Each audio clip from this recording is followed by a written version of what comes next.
Quiz 4 जो the direction of acceleration is dash acceleration की direction कहिड़े तरफ़ हूंदी आहे सिंपल असां चवंदा डायरेक्शन ऑफ एक्सेलरेशन हिकु त फोर्स जे तरफ़ बि थींदी आहे ऐं चेंज इन वेलोसिटी जो फोर्स लॻाईंदो त वेलोसिटी में चेंज ईंदी माना चेंज इन वेलोसिटी ऐं फोर्स इन ऑप्शन जेको करेक्ट थींदो उहो बी ऑप्शन करेक्ट थींदो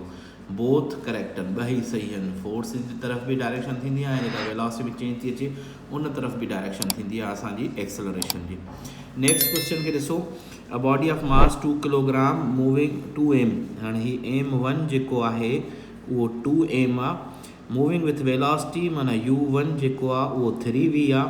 collides with another body of mass m2 जेको आहे उहो m जे बराबरि आहे एट रेस्ट माना u2 इज़ इक्वल टू 0 चए थो ड्यूरिंग कोलियन दे स्टक बीजी विया चिंबड़ी विया ऐं बीजी विया मोशन जी ॻाल्हि नथो करे what will be the kinetic energy lost during the collision kinetic energy केतिरी लॉस थी हाणे काइनेटिक एनर्जी ॿी बॉडी खे त हुई कोन काइनेटिक एनर्जी हुई छड़ो पहिरीं बॉडी खे उनजी काइनेटिक एनर्जी लहंदासीं उहा सॼी लॉस थी वई छो त बॉडी टकराइण खां पोइ रेस्ट में अची वई स्टक थी वई बीजी वई 1/2mv² 1/2m असांखे ख़बर आहे 2m जे बराबरि आहे 2m इंटू v² v असांजो आहे 3v उनजो स्क्वायर हे 2 हिन 2 सां हलियो वियो m 3 जो square 9v² it become 9mv² हिन जो ऑप्शन जेको करेक्ट आहे उहो आहे ए ऑप्शन हिन जो करेक्ट अच्छा ही क्वेश्चन आहे 36 area under curve of force time graph represents हे असां suppose force and time graph ठाहियो आहे पहिरियों भुल में ग़लती में असांजो हिन में क्वेश्चन में पेपर में लिखियलु स्लोप नथो पुछे area under curve of force time graph थो पुछे force and time graph ji multiplication थींदी आहे तव्हांखे ख़बर आहे एक्स एक्सिस वाई एक्सिस ॿिन्ही खे मल्टीप्लाई कंदा त एरिया अंडर कर्व असां हिनखे ईअं कंसीडर कंदा आहियूं त हाणे हे बराबरि थींदो आहे चेंज इन मोमेंटम जे या इम्पल्स जे the area under curve of force time graph represents change in momentum माना हिन जो जेको आंसर करेक्ट आहे उहो सी ऑप्शन करेक्ट आहे नेक्स्ट क्वेश्चन जी तरफ़ वञूं at what speed the kinetic energy of body is double of its linear momentum हाणे चए थो उहा स्पीड लही ॾेखारियो जॾहिं असां चऊं था काइनेटिक एनर्जी डबल थिए लीनियर मोमेंटम जे kinetic energy is equal to double of linear momentum ही असांखे मिलियल आहे हाणे 1/2mv² is equal to 2 momentum जो मास इंटू वेलोसिटी सो सिंपल असां मास खे मास सां कैंसिल आउट कयोसीं हिकु वेलोसिटी सां कैंसिल आउट थी 2 बाय क्रॉस मल्टीप्लिकेशन मां ही हिन तरफ़ हलियो वेंदो त छड़ो वेलोसिटी बराबरि 2 into 2 become 4 metre per second that's the right answer of this question it becomes D option correct ही ॾिसो भाई क्वेश्चन आहे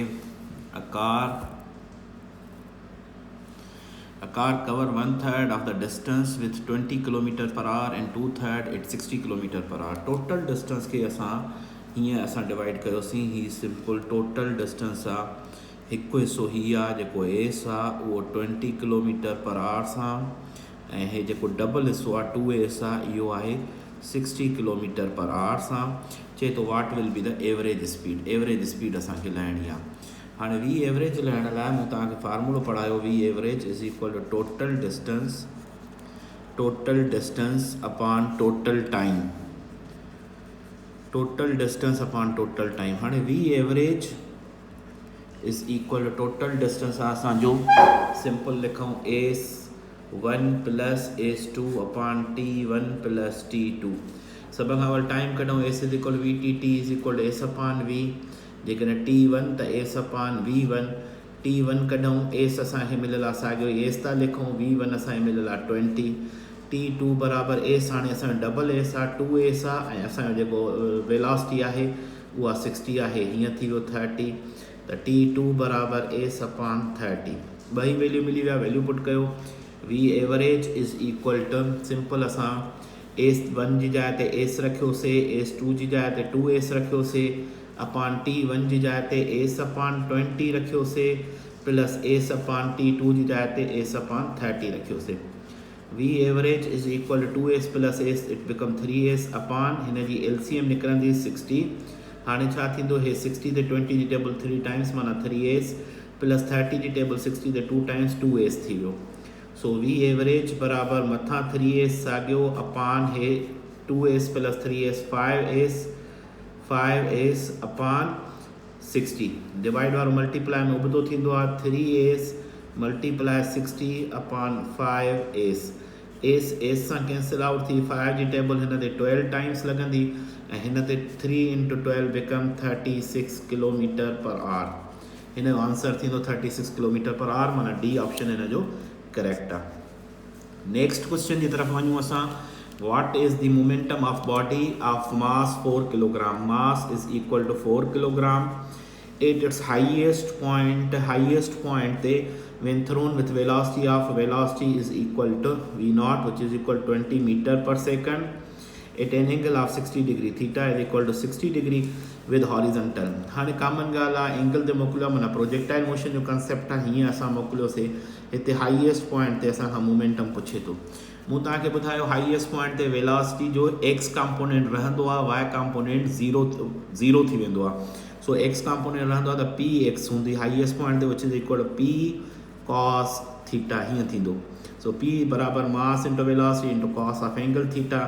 मास असांखे मिलियल आहे 4 वेलोसिटी असांखे मिलियल आहे 20 into cos of angle 60 degree so simple असां रखूं था कॉस 60 जो वैल्यू हे सिंपल 4 इंटू 20 कॉस 60 बराबर 1/2 छॾायूं त असांजो आंसर ईंदो हे 2 जी टेबल हिन ते 2 टाइम्स लॻंदी 2 इंटू 20 बिकम 40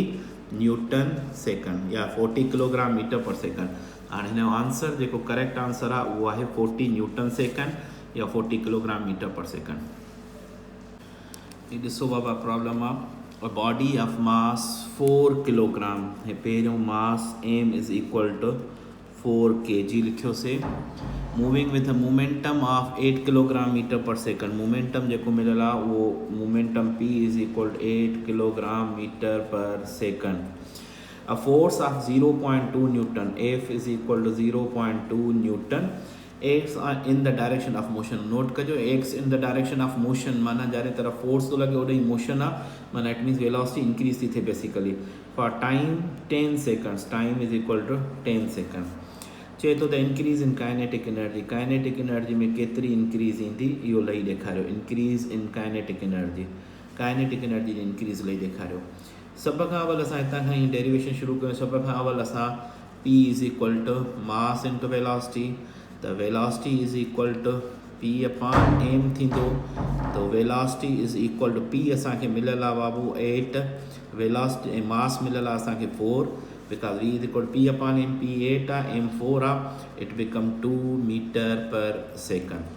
सब खां अवल इनिशियल काइनेटिक एनर्जी लहूं काइनेटिक एनर्जी बराबर 1/2 mv स्क्वायर काइनेटिक एनर्जी बराबर 1/2 m जो वैल्यू असांखे मिलियल आहे m जो वैल्यू असांखे मिलियल आहे 4 इंटू v जो स्क्वायर v माना 2 जो स्क्वायर सो 1/2 मल्टीप्लाई 4 मल्टीप्लाई 2 जो स्क्वायर 4 हिन जी टेबल हीअं लॻंदी 2 4 the 8 joule initial kinetic energy असांखे 8 जूल मिली हाणे change in momentum delta P बराबर फोर्स इंटू टाइम थींदो आहे डेल्टा पी बराबर फोर्स असांखे मिलियल आहे 0.2 हितां साम्हूं लिखियल आहे 0.2 इंटू टाइम असांखे मिलियल आहे 10 it become 2 kilogram metre per second now हिन मां बि चेंज इन वेलोसिटी लहूं चेंज इन वेलोसिटी बराबर डेल्टा पी अपान एम थींदो डेल्टा पी असांखे 2 मिलियल आहे एम असांखे 4 मिलियल आहे विच इज़ इक्वल टू 0.5 सिंपल असांखे मिलियो या 1/2 मिलियो चेंज इन वेलोसिटी हाणे जेकॾहिं असांखे फाइनल वेलोसिटी खपे चेंज इन वेलोसिटी बराबर वी एफ माइनस वी आई थींदो आहे 0.5 फाइनल वेलोसिटी असांखे लहणी आहे माइनस इनिशियल वेलोसिटी घणी मिलियल हुई असांखे उहो हीअं मिलियल हुई असांखे 2 मीटर पर सेकंड 2 हे हिन तरफ़ ईंदो त प्लस जो थी वेंदो त v f is equal to 2 plus 0.5 it become 2.5 metre per second हाणे इनिशियल काइनेटिक एनर्जी त असांजी हीअ 8 जूल आहे हाणे फाइनल काइनेटिक एनर्जी लहूं असां फाइनल काइनेटिक एनर्जी बराबर 1/2 एम वी स्क्वायर 1/2 मास त साॻियो ई 4 आहे वेलोसिटी असां कढी आहे त 2.5 उन जो स्क्वायर 1/2 जी हीअं टेबल बि हणी छॾियमि 2 करे छॾियमि हे थी वियो 2 मल्टीप्लाई 2.5 जो स्क्वायर थींदो आहे 6.25 ठीक है। हाँ इनके बिन सां मल्टीप्लाई कयां त 12.5 जूल ही जवाब आयो, ही फाइनल काइनेटिक एनर्जी। हाँ जेकॾहिं चेंज इन काइनेटिक एनर्जी या इंक्रीज इन काइनेटिक एनर्जी लहूं which is equal to 12.5 minus initial kinetic energy 8 हुई तो हे आयो 12 मां means 4.5 joule. Change in kinetic energy या increase in kinetic energy 4.5 joule अची वई। सो हिन जो करेक्ट ऑप्शन जेको थींदो उहो सी ऑप्शन हिन जो करेक्ट आहे, 4.5 जूल ही 4.5 जूल। नेक्स्ट क्वेश्चन जी तरफ़ असां वञूं। नेक्स्ट क्वेश्चन आहे असांजो ही सिंपल, असां चऊं था a particle covers 150 metre distance, S is equal to 150 metre in 8th second, number 8th second माना टाइम या नंबर जेको भी चओ which is equal 8th second not 8 seconds, starting from rest माना initial velocity 0, find the acceleration. Acceleration असांखे लहणी आहे। असांजो फार्मूलो आहे एस बराबर ए अपान 2t या 2n-1 ही फार्मूलो आहे। एस असांखे मिलियल आहे 150, ए जो वैल्यू असांखे फाइंड करिणो आहे, अपान 2 साॻियो आहे, 2t जो वैल्यू असांखे 8 मिलियल आहे -1। सो 2 बाय क्रॉस मल्टीप्लिकेशन में हिन तरफ़ अचे 150 मल्टीप्लाई 2 बराबर a, 2 into 8 become 16 -1। So 2 into 150 become 300 बराबर a, 16 -1 become 15। तो a मालूम करनी आहे, a बराबर आहे 300 divided by 15, the answer is 20 meter per second square। This is the right answer, this is the acceleration, 20 meter per second square। हिकिड़ो question आहे simple, असां चऊं था a particle is thrown vertically upward, its velocity half of the height is 10 metre. चए तो मथे मोकिलियूं था हाफ हाइट ते, माना h is equal h upon 2, half height ते हिन जी जेका वेलोसिटी आहे उहा हाफ हाइट ते the height 10 metre per second, velocity is equal 10 metre per second. चए तो मैक्सिमम हाइट ते हिन जी हाइट केतिरी थींदी, क्वेश्चन ही आहे। हिनखे सम्झो सिंपल, असां हिनखे हीअं सॉल्व कयूं था। असांखे ख़बर आहे 2gh is equal two vf² minus vi²। हाणे 2 मथे थो वञे त g जो वैल्यू -10, हाइट चए थो हाफ ते माना अपान 2, हाफ हाइट ते फाइनल वेलोसिटी जेका अथसि उहा घणी अथसि 10 अथसि, उनजो स्क्वायर माइनस इनिशियल वेलोसिटी मूंखे ख़बर न आहे उहो सेम रखीसीं। त हाणे हिन ते 2 जी टेबल हिन हीअं 2 में ख़तमु थी वियो, -10h बराबर 10 जो स्क्वायर थींदो आहे 100 -vi²। क्लियर बाबा। हाणे vi² हिते असां चऊं था हिते ई रखूं था, 100 हेॾे खणी ईंदा छा जो थी वेंदो, हेॾे 100 ईंदो -10h + 100 बराबर -vi²। ठीकु आहे, this is equation 1, this is equation 1। Again 2gh is equal to vf² minus vi²। हाणे चए तो मैक्सिमम हाइट 2g जो वैल्यू -10, हाइट असांखे लहणी आहे, हाइट असांखे ख़बर न आहे, टोटल हाइट ही ॻाल्हि थो करे। फाइनल वेलोसिटी मैक्सिमम हाइट ते पहुतो त 0 माइनस इनिशियल वेलोसिटी साॻियो, त -20h बराबर -vi², this is equation 2। Compare equation 1 and 2, compare में सेम साइड ख़त्म थी वेंदी आहे, अपोजिट साइड हिक ॿिए जे बराबरि रखंदा आहियूं। कंपेयर कयूं, कंपेयर इक्वेशन 1 and 2 कंपेयर कयूं त -10h + 100 बराबर -20h। क्लियर बाबा। हाणे माइनस जो 10h आहे हेॾे वेंदो त प्लस जो 10h थी वेंदो, त सिंपल असां चऊं था या हेॾे खणी अचूं 100 होॾे जेको बि सम्झो, -20h + 10h बराबर 100। सो 20h मां 10h वेंदो त 10h बराबर 100। सो h बराबर 100 अपान 10 which is equal two h बराबर 10 मीटर। हीअ असांजो आंसर थी। हाणे हिते माइनस जी असां मिस्टेक किथे थी थिए उहो ॾिसी वठूं। हे अच्छा हे ॾिसो, हे प्लस जो 100 आहे, हेॾे ईंदो त हे ॾिसो हेॾे ईंदो त प्लस जो 100 काॾे वेंदो, माइनस जो थी वेंदो, माना ही -10h - 100 इज़ इक्वल -20h। त हाणे 100 बि माइनस जो आहे। हाणे जेकॾहिं हे सिंपल 20h माइनस जो, हे 10h हेॾे वियो त प्लस जो, त हे 100 हीअं माइनस जो आहे, तॾहिं पोइ माइनस जो 100 ऐं हेॾो माइनस जो 10 बचो, ही माइनस माइनस में कैंसिल थी वई, तॾहिं h बराबर 10 मीटर। हिन जो राइट आंसर जेको आहे उहो h बराबर 10 मीटर आहे। नेक्स्ट क्वेश्चन जी तरफ़ वञूं असां। ही नेक्स्ट क्वेश्चन आहे असांजो a body of mass 1 kilogram and body of mass 3 kilogram are dropped. सब खां पहिरियों त इहो सम्झो त ड्रॉपिंग मोशन में मास डिपेंडेंट न हूंदो आहे बिकॉज जी हुन में शो थींदी आहे। From height of 16 metre and 25 metre H1 जेको आहे उहो 16 मीटर आहे, H2 जेको आहे उहो 25 मीटर आहे respectively. The ratio of time taken by them to reach the ground, time लहणो आहे। सपोज असांखे ख़बर आहे H1 is equal to 1/2 GT square, हूअं 1/v H is equal VIT plus 1/AT square. Initial velocity किरण वक़्तु 0 आहे त 1/2 G1T स्क्वायर, हिन खे लिखंदासीं H2 बराबर 1/2 GT2 स्क्वायर, हीअं कंदासीं। इनिशियल वेलोसिटी 0 आहे, उन करे इहा इक्वेशन। H1 असांखे ख़बर आहे 16 बराबर 1/2 जी जो वैल्यू असांखे ख़बर आहे 10 इंटू T1 स्क्वायर। हिते बि H2 असांखे मिलियल आहे 25, 1/2 जी जो वैल्यू 10 ऐं T2 स्क्वायर। हिन ते टेबल हईंसीं, हे 5 थी वियो, हिन ते टेबल हईंसीं, हे बि असां 5 था वठूं। हाणे 5 बाय क्रॉस मल्टीप्लिकेशन में हेठि ईंदो 16/5 बराबर T1 स्क्वायर, हिते 5 हेठि लहींदो त 25/5 बराबर T2 स्क्वायर। हिन ते इन टेबल लॻे थी, हे 5 अची वेंदो त T2 स्क्वायर बराबर अची वियो असांजो 5 जे, ऐं T1 स्क्वायर जेको आहे असांजो आहे 16/5 जे। डिवाइड कयूं, रेशियो ठाहियूं असां T1 square upon T2 square बराबर 16/5 अपान 5। तव्हांखे ख़बर आहे डिवाइड वारो मल्टीप्लाई में वेंदो उबतो थींदो आहे, हेठां कुझु बि न 1 हूंदो आहे त हिनखे छॾायूं 16/5 multiply 1/5, it become T1 square upon T2 square बराबर 16/25।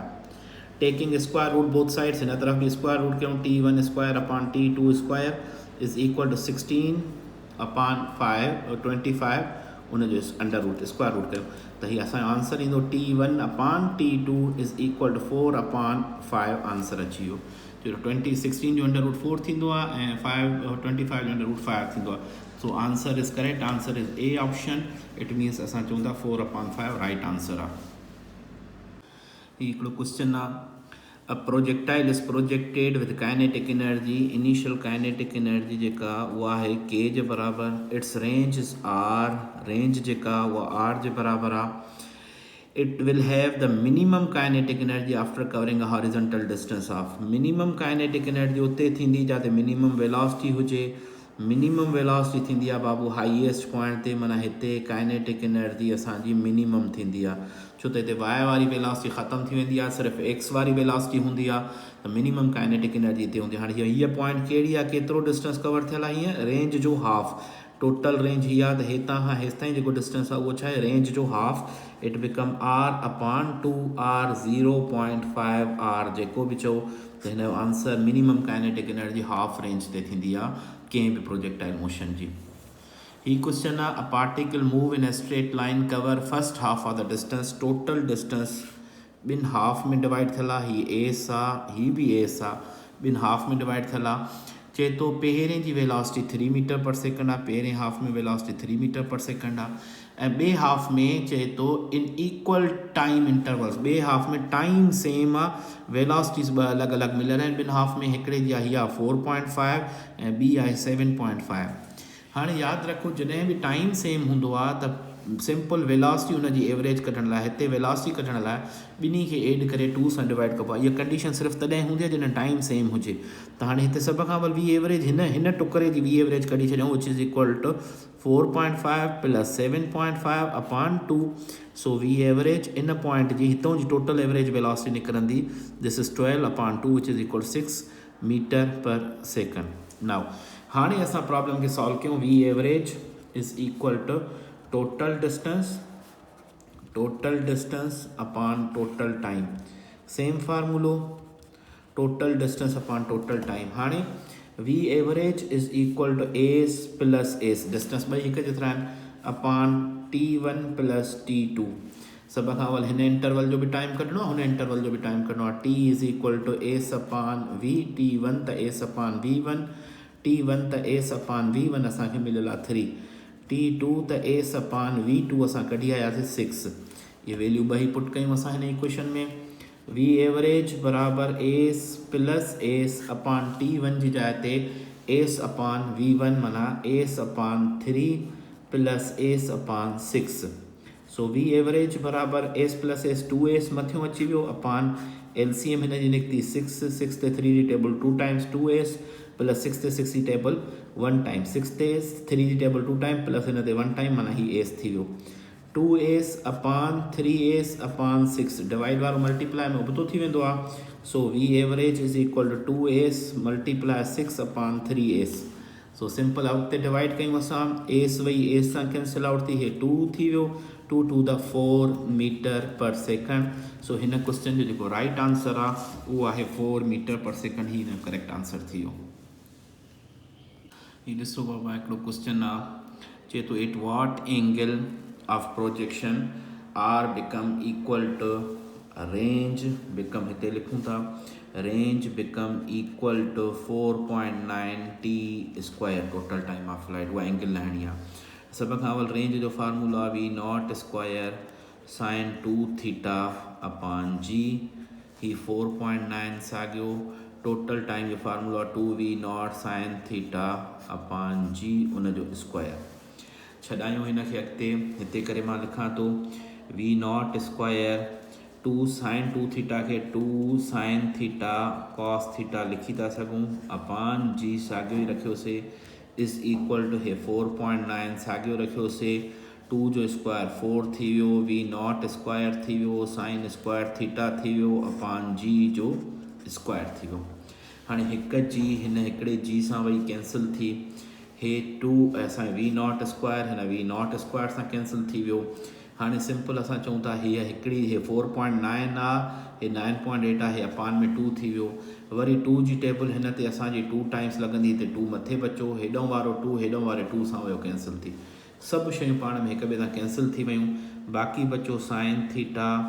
कॉस थीटा बराबरि हेॾो साइन स्क्वायर थीटा खे ॿ दफ़ा sine theta into sine theta लिखी था सघूं जंहिंमां बि हिकु साइन थीटा हिकु साइन थीटा न हलियो वियो कॉस थीटा हेॾे हलियो वञे त हिते 1 बचंदो हिते बचंदो sine theta upon cos theta sine theta upon cos theta बराबरि थींदो आहे tangent theta which is equal to 1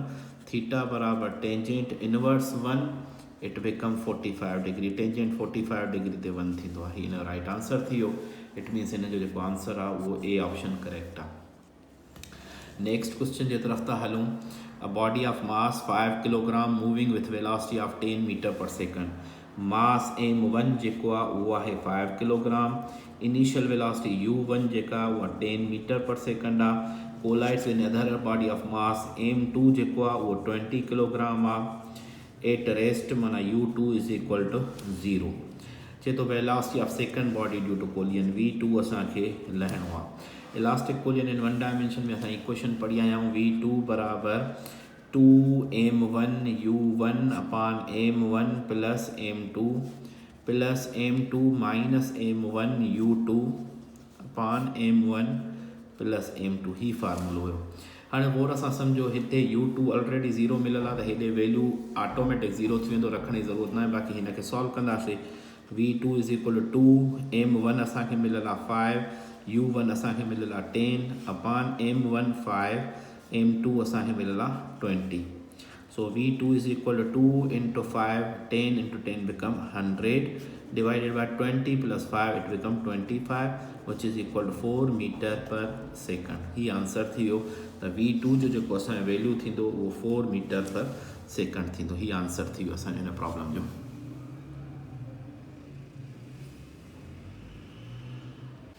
ही प्रॉब्लम आहे 2.5 kilogram stone mass of stone असांखे मिलियल आहे 2.5 kg is released from rest and falls towards earth after 4 second time असांखे मिलियल आहे 4 सेकंड ठीकु आहे हाणे चए थो the magnitude of its momentum लही ॾेखारियो 4 सेकंडनि खां पोइ मास मिलियल आहे वेलोसिटी लहूं असां 4 सेकंडनि खां पोइ वेलोसिटी छा थींदी असांखे ख़बर आहे final velocity vf is equal to vi plus 80 थींदो आहे फ्री फॉल मोशन आहे vf is equal to gt थी वेंदो so vf is equal to g जो वैल्यू 10 आहे टाइम असांखे मिलियल आहे 4 it become 40 metre per second ही वेलोसिटी मिली वई